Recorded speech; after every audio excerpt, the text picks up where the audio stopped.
네,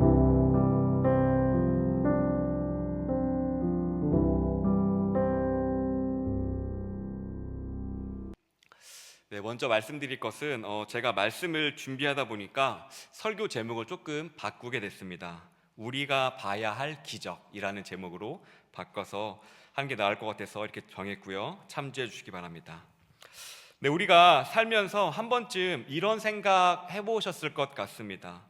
내 인생에도 기적이 일어난다면 얼마나 좋을까 하고 말입니다.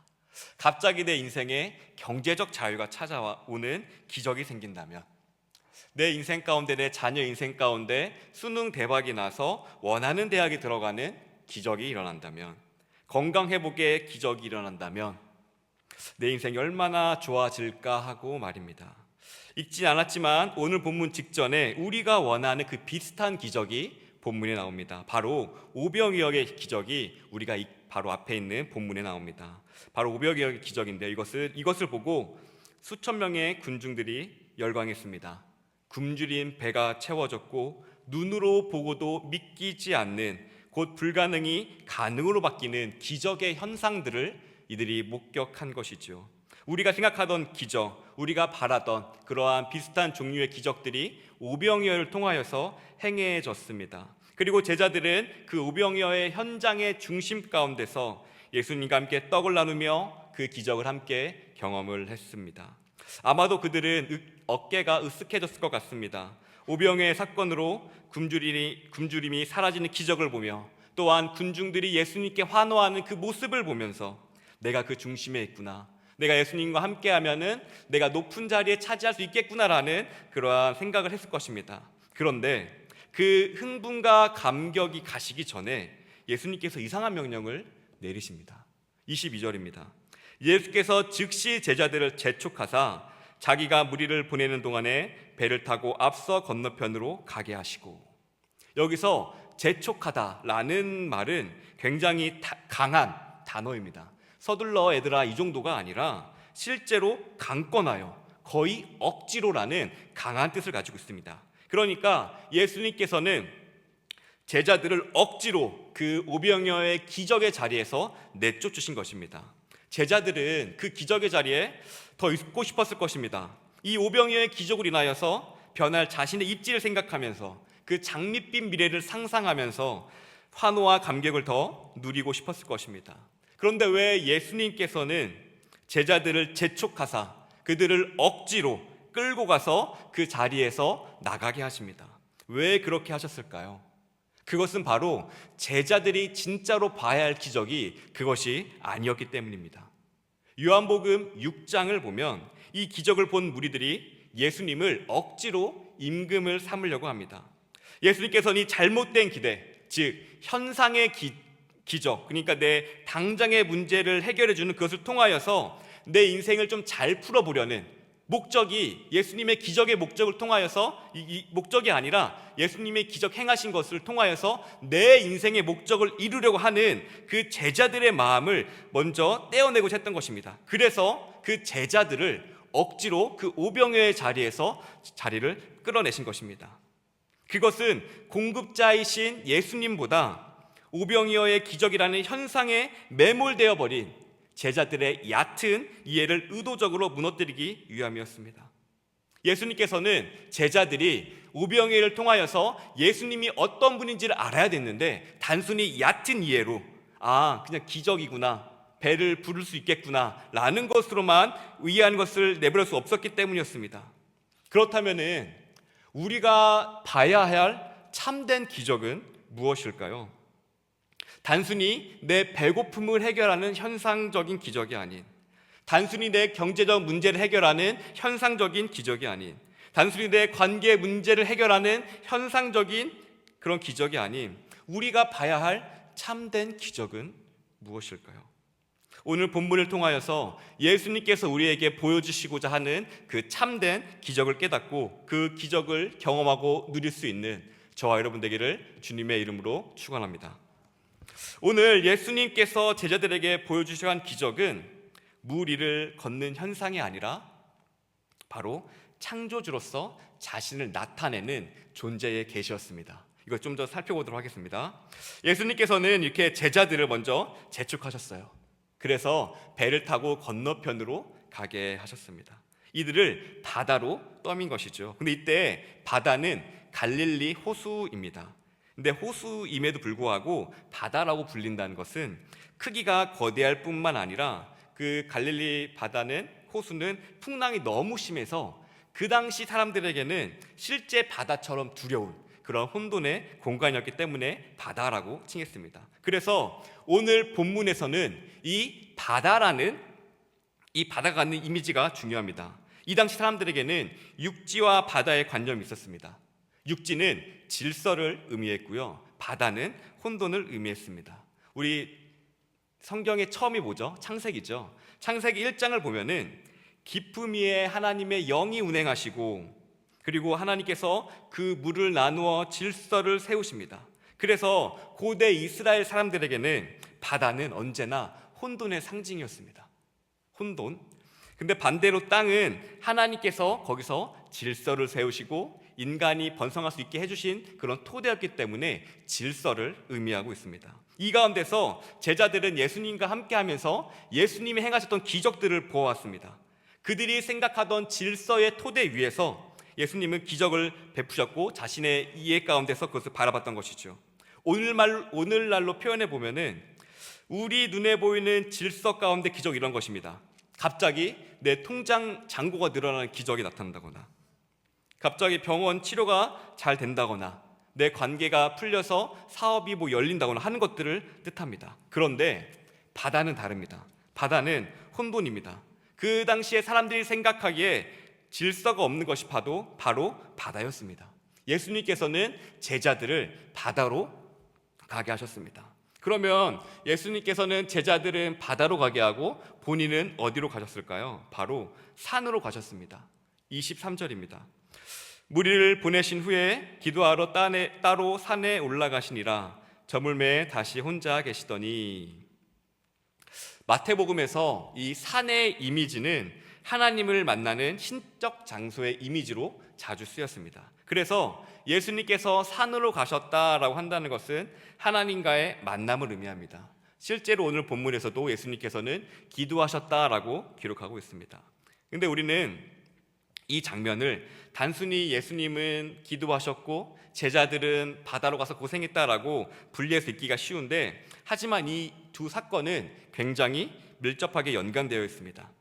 제자들이 혼돈의 바다 가운데서 인간의 힘으로 폭풍과 필사적인 사투를 벌이고 있을 때에 예수님께서는 하나님과 만나는 신적인 공간 가운데서 모든 질서의 근원이신 하나님과 교제, 기도를 하고 있었죠. 그리고 이제 하나님과 교제했던 거룩한 산 위에서 받은 아버지의 권능과 평안을 가지고 혼돈의 바다, 제자들이 어떻게 할지 못하는 그 혼돈의 바다의 한복판으로 치리 걸어가시는 것입니다. 예수님께서 바다를 밟고 걸어서 오신다는 그 권위는 마술이 아니라 이 모든 것들을 다스리시는, 질서 있는 육지만 다스리는 것이 아니라 그 당시에 생각했던 사람들이 저 바다는 혼돈이야, 혼돈을 아무리 잘 쓸 수 없어라고 하는 그 혼돈마저도 다스리시는 예수님의 모습으로 다가가게 되는 것이죠. 이렇게 우병이의 기적을 마치고 예수님은 산으로, 제자들은 바다로 이동했습니다. 그리고 이러한 것은 굉장히 중요한 순간을 만들어냈습니다. 24절입니다. 이미 육지에서 술이나 떠나서 바람이 거스름으로 물결로 말미암아 고난을 당하더라. 그렇습니다. 제자들이 이제 고난을 당하기 시작하는 거예요. 여기서 제자들이 고난을 당할 때에 제자들이 그동안 경험했던 모든 것들이 소용이 없었습니다. 예를 들어서 방금 전에 했었던 오병이어의 기적을 도왔던 자부심도 소용없었고, 자신이 배고픔이 해결되었던 그러한 기적적인 현상도 소용이 없었고, 그리고 자신이 오병이어를 겪으면서 사람들의 환호를 보면서 내가 무언가 할 수 있겠구나라고 했던 그 장밋빛 기대감도 아무도 소용이 없었습니다. 제자들은 그러한 것들이 다 소용이 없음을 알았고 제자들은 밤새도록 바다의 풍랑과 싸웁니다. 시간은 밤 4경이라 한다는 것은 새벽 3시부터 6시까지입니다. 이 시간은 인간의 기력이 굉장히 쇠진한, 체력 많이 썼던 시간이죠. 육지에서는 술이나 떨어져 있고 완전히 고립되었고 바람은 엄청나고 바다 한 군데 있으니 빛은 없고 물결은 배를 삼키듯 덮쳐오고, 이때 제자들은 느꼈을 것입니다. 아무것도 할 수 없구나. 오병이어의 기적이라는 것을 내가 경험했지만, 당장의 내 문제를 해결하는 이것을 해결했지만 소용이 없구나. 폭풍 앞에서 소용이 없구나 하는 무력감을 느꼈을 것입니다. 근데 우리도 이 제자들과 마찬가지입니다. 우리도 살아가면서 어떠한 문제에 있어서는 하나님의 은혜를 경험하면서 평안을 누립니다. 하나님께서 나와 함께 하셔요. 그런 것 같아요. 하지만 통제할 수 없는 부분이 오면 우리는 무너지기 시작하죠. 예를 들어서 자녀의 문제나 가정의 문제, 내가 겪고 있는 관계의 문제에 있어서 내가 겪었던 기적들이, 내가 받았던 응답들이 통하지 않는 것을 우리는 느낄 때가 있습니다. 하나님께 기도했더니 이루어 주셨던 기적을 경험했지만 그 기적의 경험이 더 이상 통하지 않는 거예요. 그 상황에서는 내 자녀가 마음대로 안 되고, 관계 문제가 마음대로 안 되고, 사업이 마음대로 안 되고, 그런 것들을 경험하게 되는 거. 그러면서 무력감을 느끼게 되는 것입니다. 마치 제자들이 오병이어의 기적을 경험했고 놀라운 기적으로 환호성을 받았지만 풍랑 위에서 아무것도 할 수 없는 무력감을 느꼈던 것처럼 말입니다. 물론 현상으로서 기적, 내 문제가 해결되는 기적을 경험한 것은 감사한 은혜입니다. 그러나 시간이 지나면 그 기적의 기억이 오늘 내 앞에 있는 새로운 폭풍을 이기지 못하는 그런 것처럼 느껴질 때가 많이 있습니다. 오병이어를 경험했지만 풍랑 앞에서 아무것도 하지 못했던 제자들의 모습이 바로 그 모습입니다. 마치 우리의 모습과도 같죠. 그런데 이때 저 멀리 무언가가 물 위에서 다가오기 시작합니다. 25절입니다. 밤 사경에 예수께서 바다 위로 걸어서 제자들에게 오시니, 성경은 예수께서 걸어오신다라고 말씀하고 있습니다. 물 위를 걷는다는 것, 바다 위를 밟는다는 것, 그것은 창조주의 권위를 뜻합니다. 욥기 9장 8절을 보면 그가 홀로 하늘을 펴시며 바다 물결을 밟으시며, 시편 77편 19절에는 주의 길이 바다에 있었고, 예수님께서 바다 위를 걸어서 오시는 그것은 혼돈인 바다를 제압하는 창조주의 모습을 보여주는 거예요. 즉 예수님께서는 바다를 걸어오시면서 내가 창조주다, 예수님께서는 폭풍 가운데 그 바다 위를 밟으시면서 선언하시는 거예요. 그 자체로 내가 창조주다, 내가 이 혼돈을 다스리는 왕이다, 신이다 라는 것을 선포하고 계셨던 것입니다. 그런데 이러한 예수님의 자기 계시에 있어서 이들은 어떻게 반응했을까요?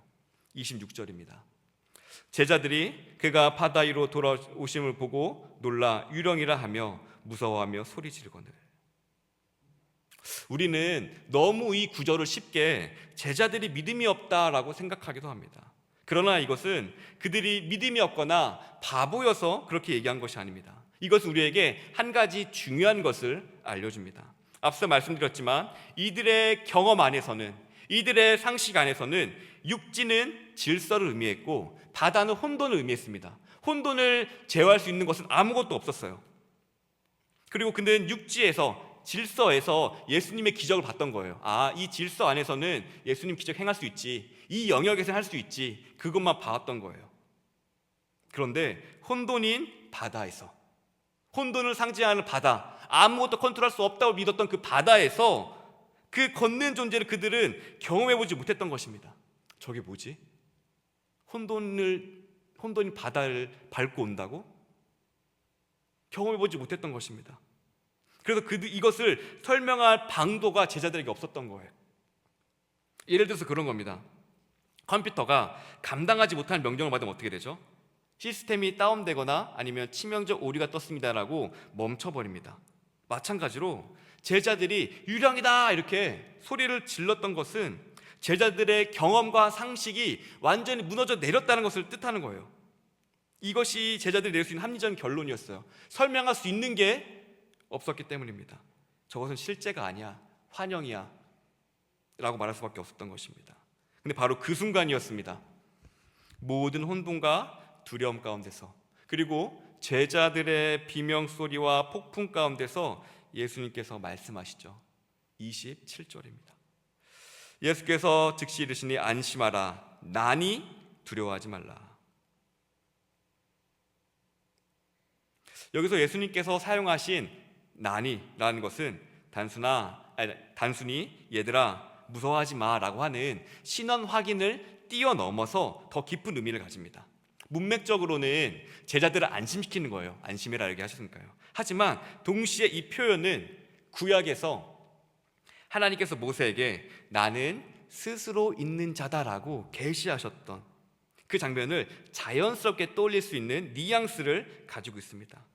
마태복음에서 보면은 마태는 종종 일상적인 말 속에서도 하나님의 신적 정체성 은근히 드러나는데 여기서 나다라는 것도 단순히 자기소개를 뛰어넘어서 하나님의 자기 계시, 나는 나다, 쓸 수 있는 자라고 한 것을 나타내고 있는 것입니다. 때문에 예수님께서는 내가 지금 너희를 도와주러 왔다라는 그 차원에서만 멈추는 것이 아니라 예수님께 그들에게 오신 것은 내가 바로 하나님이다, 내가 우주의 주권이고 너희들이 말하는 저 혼돈을 다스리는 자가 바로 나다라고 스스로 선포하고 계신 거예요. 그 증거가 무엇입니까? 물 위를 걸어오시는 거예요. 이것은 단순히 물리 법칙을 깨트리는 마술쇼가 아닙니다. 고대 근동에서는 신을 대적한 혼돈과 죽음의 상징이 바다였어요. 그런데 예수님께서는 그 휘몰아치는 바람과 물결, 풍랑, 곧 혼돈을 상책하듯이 물 위를 걸어오시는 거예요. 이것은 창조주에게만 허락된 고유한 속성입니다. 예수님께서는 혼돈이라 여겨졌던 그 바다에서 신적 존재로 오셔서 그 혼돈을 질서로 다스리시는 분으로 서 계시는 겁니다. 우리 하나님이 이러한 하나님이세요. 이 영역은 못하실 거야. 근데 그 부분도 다스리고 계셔요. 저 영역은 아무도 하지 못했어. 근데 거기에서 서 계시는 거예요. 주권자로서요. 근데 우리는 이 모습을 두 가지 차원에서 바라봐야 됩니다. 하나는 현상으로 바라보는 것과 하나는 사건으로 바라보는 거예요. 단순히 현상으로만 이것을 바라보면은 이것은 물리를 걷는 그냥 단순한 기적에 불과해요. 눈앞에 놀라운 장면, 거기서 매몰되어 거기서 끝나는 것입니다. 하지만 예수님께서는 그걸 원하지 않으셨어요. 제자들이 기적의 현상이 아니라 그 기적을 통하여서 그 기적을 행하시는 창조주, 그 기적을 행하시는 예수님을 보기를 원하셨던 거예요. 바로 그 물 위를 걸어오신 예수님, 그냥 단순히 물 위를 걸었다는 것에서만 그치는 것이 아니라 그 물 위를 걸어오시는 예수님이 바로 태초의 혼돈을 다스리시던 창조주 하나님이시다라는 것을 깨닫게 하는 것, 바로 이것이야말로 예수님께서 제자들에게 진짜로 보여주고 싶어 하셨던 진짜 기적이었던 것입니다. 예수님 메시지는 분명합니다. 눈앞에 신기한 현상, 눈앞에 놀라운 그 현상에만 매몰되지 말고 그것을 통하여서 모든 것을 다스리시는 창조주 하나님을 바라보라는 것이에요. 그 현상을 통하여서 주님을 바라보라는 것이에요. 근데 이 예수님의 놀라운 자기 계시에 제자들은 어떻게 반응했을까요? 28절입니다. 베드로가 대답하여 이르되 주여 만일 주님이시거든 나를 명하사 물 위로 오라 하소서 하니. 베드로는 예수님을 보고 주여 당신은 이 혼돈마저 다스리시는 주권자이십니다, 높임을 받으십시오라고 경배하진 않았습니다. 베드로는 방금 나다 라고 자기 계시를 하신, 자기의 신적 계시를 하신 하나님을 보았음에도 불구하고 그것을 하나님으로 바라보기보다 물 위를 걷는 현상을 좀 더 주목해서 봤던 것 같아요. 물론 베드로의 요청 안에는 주님을 향한 믿음과 사랑이 여전히 담겨져 있습니다. 동시에 나도 저 물 위에 걷는 기적을 보고 싶다, 나도 그 기적을 참여하고 싶다라는 마음이 섞여 있었던 것 같아요. 마치 오병이어의 기적을 통하여서 자신이 이루려 했던 것처럼. 그래서 그는 예수님을 향했지만 예수님을 완전히 향하진 못했고, 그리고 물 위를 걷는 나라는 거기에도 마음이 조금 나뉘었던 것 같아요. 그래서 결국 베드로는 주님이 나를 부르신다라고 하는 것보다 내가 물 위를 걷는다라는 것에 초점이 조금씩 옮겨졌던 것 같습니다. 근데 보면은 이 베드로의 모습을 보면서 우리 성도분들, 우리들도 이러한 것들의 두려움이 여기서 시작되는 걸 볼 수 있어요. 우리는 예수님이 볼 때는 괜찮아요. 근데 예수님 가지고 보면서 시작했는데 주변의 반대나 내가 보는 손해, 아니면 주변의 그러한 것들 반응을 보면은 그게 두려워서 포기하게 되는 거예요. 마치 베드로가 처음에 예수님이 볼 때는 그 풍랑 위로 걸어갔지만 바다를 보니까 바람 보니까 무너졌던 것처럼 우리 성도들의 두려움도 마찬가지예요. 예수님 보고 시작했습니다. 근데 시장에 보니까 주변을 보니까 반응 이상한 것 같고 나만 홀로 손해보는 것 같고 그러한 바람도 일어나니까 결국 그것을 완주하지 못하게 되는 거예요. 그리고 처음에는 걸었지만 결국 물속에 빠질 수밖에 없었습니다. 그 30절입니다. 바람을 보고 무서워 빠져가는지라 소리질러 이르되 주여 나를 구원하소서 하니. 왜 빠졌습니까?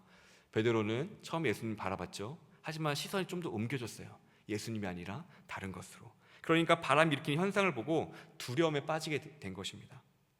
예수님이 바라볼 때는 걱정이 없었어요. 왜냐하면 예수님께서 다 책임져 주시니까. 근데 예수님이 아니라 다른 것에 초점이 옮겨지는 순간 바람을 보니까 나 이제 안 되겠다. 저 바람 일으키는 막 풍랑과 막 젖어드는 거 보니까 나 이제 도저히 못하겠다. 포기하고 손을 들게 되는 거예요. 이에 예수님께서는 그를 즉시 건지시면서 말씀하시는데요. 31절입니다. 믿음이 작은 자여 왜 의심하였느냐. 여기서 의심은 두 마음을 뜻합니다. 여기서 두 마음은 내가 무리를 걸을 수 있을까, 무리를 못 걸을까, 그 두 마음이 아니에요. 이건 훨씬 더 깊은 뜻을 뜻하는데요. 이것은 예수님과 베드로가 보고 있을 때 예수님과 또 바람이라는 현상이 있었죠. 두 개의 질서 가운데 있어서 두 마음으로 나뉘었던 거예요. 예수님만 바라봤으면은 베드로는 걸을 수 있었는데 예수님만 보다가 자신의 마음이 바람으로 향하게 되니까 결국 빠져버리게 된 거예요. 그러므로 우리가 붙들어야 될 것은 이런 현상을 바라보는 게 아니라 예수님을 붙들어야 된다는 것입니다. 예수님의 존재를 붙들어야 돼요. 그러므로 우리가 구해야 하고 참되게 잡아야 될 기적은 현상이 아닙니다. 예수님은 무리를 걷는 능력으로 오신 게 아니라, 예수님은 병 고치는 능력으로만 오신 게 아니라 나는 스스로 있는 자, 나니라는 창조주, 신적 존재로 우리에게 오신 거예요. 만약 우리가 예수님만 바라보는 것이 아니라 베드로와 같이 무리를 걷거나 아니면 다른 현상에만 집중하게 되면 우리는 베드로처럼 반드시 무너지게 됩니다. 그러므로 사랑하는 성도 여러분, 예수님을 붙드시기 바랍니다. 우리가 현상을 구하는 기도, 현상을 구하는 믿음은 다른 큰 현상, 바람이 불 때나 다른 사람들의 반대를 경험할 때 반드시 무너지게 되어 있어요. 그래서 우리는 예수님을 붙들어야 되는 거예요. 말씀을 맺도록 하겠습니다. 같은 내용을 기록하고 있는 마가복음 6장 52절은 이 사건을 날카롭게 해석합니다. 이는 그들이 그 떡 떼시던 이를 깨우치지 못하고 도리어 그 마음이 둔하여졌음이로라. 이것은 제자들이 오병이어의 기적 그리고 물 위를 걷는 기적을 봤지만 본질을 온전히 깨닫지 못했다라는 거예요. 왜냐하면 그들은 여전히 예수님의 존재, 예수님을 창조주로 보는 것이 아니라 떡, 바람, 물결, 그런 물 위를 걷는 것, 그런 현상에만 묶여 있었기 때문입니다. 그러나 그들이 보아야 될 기적은 오병이어로 수천 명을 먹이신 현상이 아닙니다. 물 위를 걷는 현상도 아니에요. 그러면 뭘 봐야 될까요? 두 현상은 달랐지만 그것이 가리키는 사건은 단 하나였습니다. 예수님은 누구신가? 바로 예수님에 대해서 설명해 주는 사건들이었어요. 오병이어에서 나타난 것은 공급하시는 주권자이신 하나님이 나타나심이었고, 풍랑 속에서는 혼돈을 다스리시는 주권자의 나타나심을 우리는 봤어야 됐습니다. 그러나 제자들은 그 두 번의 사건을 보고도 예수님의 존재를 온전히 알아보는데 실패했다고 본문이 기록하고 있어요. 사랑하는 성도 여러분, 여러분의 삶 가운데는 어떠한 풍랑이 있습니까? 어떠한 어려움이 있습니까? 어떠한 힘듦에 벅차고 계십니까? 그 속에서 성도 여러분들이 간절히 구하는 기적은 무엇입니까? 현상의 변화입니까? 아니면은 그 가운데로 친히 걸어오시면서 나니 안심하라고 말씀하시는 예수님입니까? 기적의 본질은 상황의 변화가 아닙니다. 그 상황의 항복판에 나다, 두려워하지 말라라고 찾아오시는 예수님을 만나는 것입니다. 우리가 그 예수님을 만날 때에 예수님께서 친히 오셔서 우리의 공급자가 되셔서 먹여주실 것이고, 예수님 우리에게 오실 때에 혼돈을 질서하셔서 그 어려움을, 두려움을 사라지게 하실 것입니다. 그래서 우리는 그 예수님을 바라봐야 돼요. 내 현상이 없어지는 걸 구하는 것이 아니라 그 모든 것을 감당할 수 있는 주권자이신 예수님 우리는 바라봐야 하는 것입니다. 시편 말씀이죠.